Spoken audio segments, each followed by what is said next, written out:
வணக்கம். நம்மளோட batch student இந்த ஒரு கொஸ்டின் டவுட் கேட்டாங்க. ஸோ டைம் அண்ட் ஒர்க்கில் ஜாயினிங் அண்ட் லீவிங் மெத்தடில் இது ஒரு கொஸ்டின், டிஃப்ரெண்ட்டான கொஸ்டின் தான். இதையும் ஈஸியான ஷார்ட்கட் மூலமா ஆன்சர் கண்டுபிடிக்கலாம். என்ன கொஸ்டின் கேட்டிருக்கான்னு பாருங்க.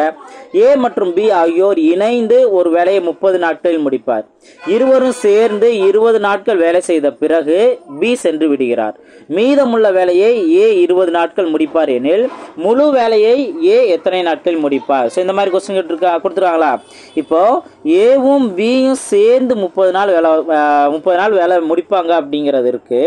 அதுக்கடுத்து பார்த்தோம்னா 20 சேர்ந்து 20 நாள் மட்டும்தான் வேலை பார்த்துருக்காங்க. அதுக்கப்புறம் பி போயிட்டாரு. மீதமுள்ள வேலையை தான் ஏ 20 நாள் பண்ணியிருக்காரு. ஓகே, மீதமுள்ள வேலையை ஏ 20 நாள் பண்ணியிருக்காரு. இப்போ அந்த ஜாயின் அண்ட் லீவிங் மெத்தடில் நம்ம ஃபர்ஸ்ட் என்ன பண்ணுவோம்? இப்போ ஏக்குரியது ஒரு கெப்பாசிட்டி, அதே போல அடுத்ததுக்குரிய கெப்பாசிட்டின்னு பார்ப்போமா? இப்போ ஏவும் பியும் சேர்ந்து வேலை பார்க்கறத இங்கே நோட் பண்ணணும். இப்போ ஏ மட்டும் அப்படிங்கிறதா ஏவோட முழு வேல்யூ தெரியாது, அதனால நம்ம டிவைட்ல ஏன்னு வச்சுக்கோ. இது இந்த ஒரு பார்ட் நான் ஆல்ரெடி உங்களுக்கு கிளாஸ் சொல்லி கொடுத்துருக்கேன்.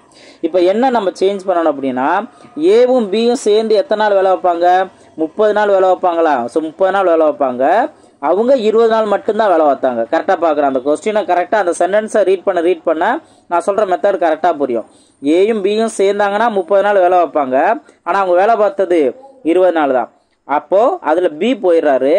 மீதி வேலை ஏ தான் செய்யறாரு. எத்தனை நாள்ல செஞ்சு முடிக்கிறாரு? 20 நாள்ல செஞ்சு முடிக்கிறாரு. இப்ப ஏவோட தனி கெப்பாசிட்டி நம்மளுக்கு தெரியாது, அதைத்தான் அவங்க நம்ம கண்டுபிடிக்கணும். அதான் அவங்க கேள்வி கேட்டிருக்காங்க. ஓகே, இப்போ அவங்க 2 பேரும் சேர்ந்து இந்த வேலை முடிஞ்சிருதா? அப்போ ஈக்குவல் டு 1 போடணும் நான் சொல்லியிருக்கேனா? ஓகேவா? ஸோ இதை நீங்க சிம்பிளை பண்ணா நம்மளுக்கு தேவை ஆன்சர் வந்துடும். இந்த 0 கேன்சல் பண்ணிடலாம். அப்போ இங்க என்ன வரும்? 2/3 வருமா? இந்த 2/3 மட்டும் ஈக்குவல் அந்த சைடு மைனஸ்ல கொண்டு போறோம். அப்ப இங்க என்ன இருக்கு?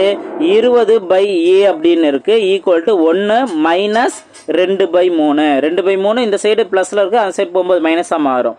இப்ப இதுல இருந்து என்ன பண்ணுவோம்? எல்சிஎம் 3ன்னு எடுப்போம். அப்போ இங்க 3 மைனஸ் 2ன்னு வருமா? இப்ப பாருங்க, 20/a ஈக்குவல் டு 1/3. ஓகேங்களா? இப்ப இதுல இருந்து ஏ எல்லாமே கிராஸ் மல்டிபிள் பண்ணுங்க. ஏ வேல்யூ இந்த சைடு போயிடும், 3ங்கிற வேல்யூ இந்த சைடு மல்டிபிளா வந்துடும். அப்போ ஏ மட்டும் பார்த்தோம்னா அந்த வேலையை 3 × 20 60 நாள்ல அந்த வேலையை முடிப்பாரு. ஆப்ஷன் ஏ தான் அதற்கான சரியான ஆன்சர். ஓகே, சேம் ட்ரிக் தான். ஆனா நம்ம அந்த 2 பேரும் இணைந்து அப்படின்னு சொல்லியிருக்க கெப்பாசிட்டியை இங்க நம்ம நோட் பண்ணணும். அவங்க ஆக்சுவலா ஒர்க் பண்ணதை நம்ம இங்க நோட் பண்றோம்.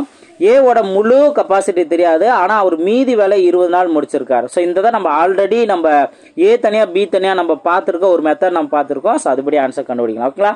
ஸோ இதே போல நல்லா ப்ராக்டிஸ் பண்ணுங்க. அடுத்தடுத்த வீடியோவில் மீட் பண்ணலாம். தேங்க்யூ.